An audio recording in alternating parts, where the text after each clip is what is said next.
नमस्कार। एसएससी और एनटीपीसी जैसे एग्जाम्स में वो सीटिंग अरेंजमेंट वाले सवाल बहुत टाइम ले लेते हैं ना। अगर ऐसा है तो फिक्र करने की कोई बात नहीं। आज हम इन्हीं पजल्स को सॉल्व करने का एक बहुत ही सीधा और इफेक्टिव तरीका देखने वाले हैं, जिसके बाद कॉन्फिडेंस के साथ कोई भी सवाल हल हो जाएगा। हाँ, तो अगर ये सीटिंग पजल्स अक्सर उलझा देते हैं तो समझ लीजिए अब ऐसा नहीं होगा। चलिए मिलकर इस सबसे बड़े चैलेंज को अपनी सबसे बड़ी स्ट्रेंथ बनाते हैं।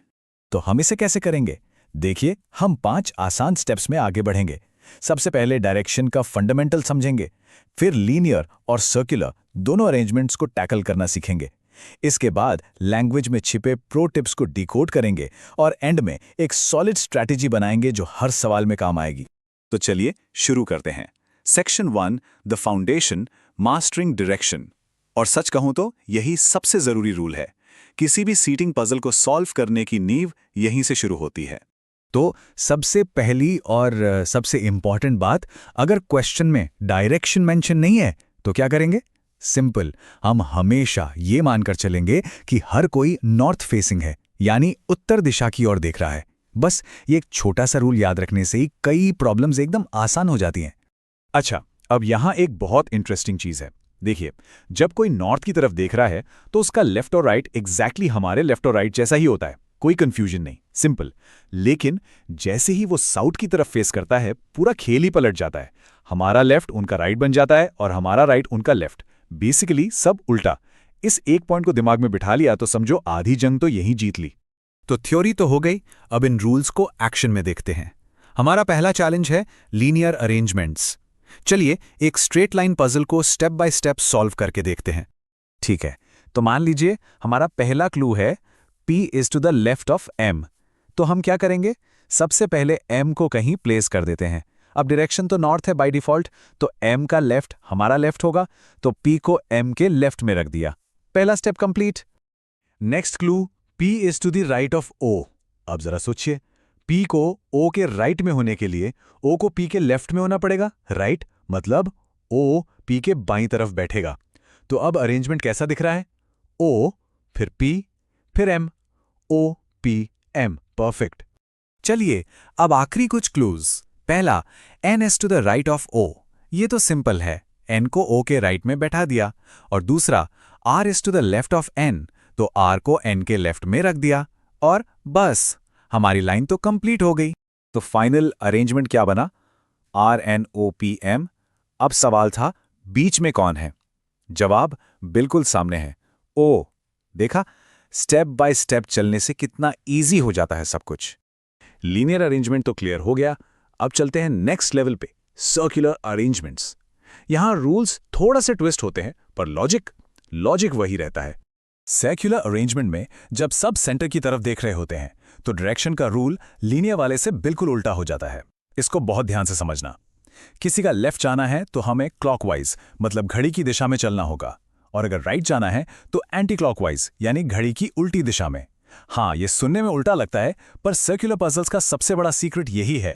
चलो एक 8 लोगों वाली सर्कुलर पजल सॉल्व करते हैं। पहला क्लू है Q is between V and S। अब यहां एक प्रॉब्लम है, Q बीच में तो है, पर VQS है या SQV हमें पक्का नहीं पता। तो ऐसे में हम क्या करते हैं?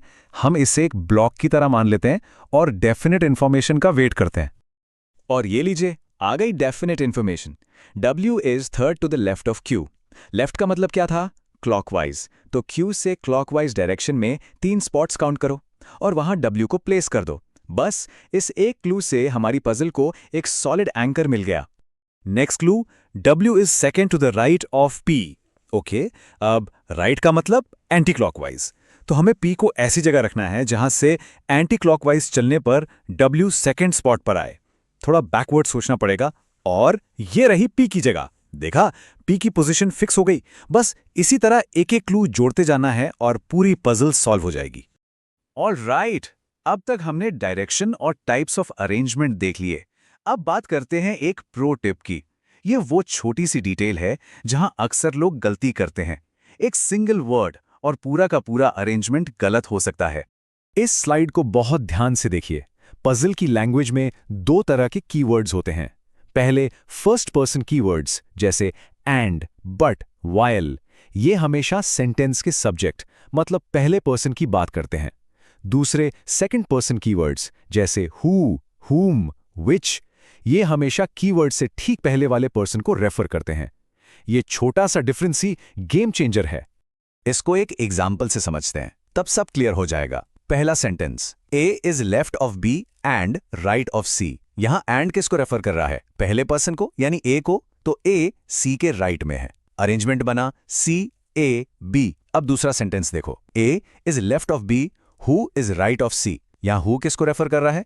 B को, जो उससे ठीक पहले है, तो B C के राइट में है। और अरेंजमेंट देखो, पूरी तरह बदल गया। C B A। देखा, एक शब्द ने पूरा मतलब ही बदल दिया। तो हमने सारे इंपॉर्टेंट रूल्स और टेक्निक्स देख लिए हैं। अब इन सबको मिलाकर एक फाइनल कॉर स्ट्रैटेजी बनाते हैं, एक चेकलिस्ट जो एग्जाम में हमेशा काम आएगी। तो ये रही हमारी 5 step exam checklist. Number 1, direction identify करो, नॉर्थ, साउथ या सेंटर फेसिंग।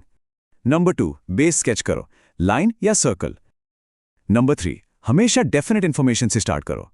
नंबर 4, कीवर्ड्स को डिकोड करो, एंड है या हु। एंड नंबर 5, सब कुछ सेट करने के बाद एक बार सारे क्लूज को रीवेरीफाई जरूर करो। बस इस चेकलिस्ट को फॉलो करो, गलती होने के चांसेस ना के बराबर हो जाएंगे। तो इन तरीकों और इस स्ट्रैटेजी के साथ मुझे पूरा यकीन है कि अब कोई भी सीटिंग अरेंजमेंट पजल मुश्किल नहीं लगेगी। बस एक बात याद रखना, की इज प्रैक्टिस। जितनी प्रैक्टिस करेंगे, स्पीड और एक्यूरेसी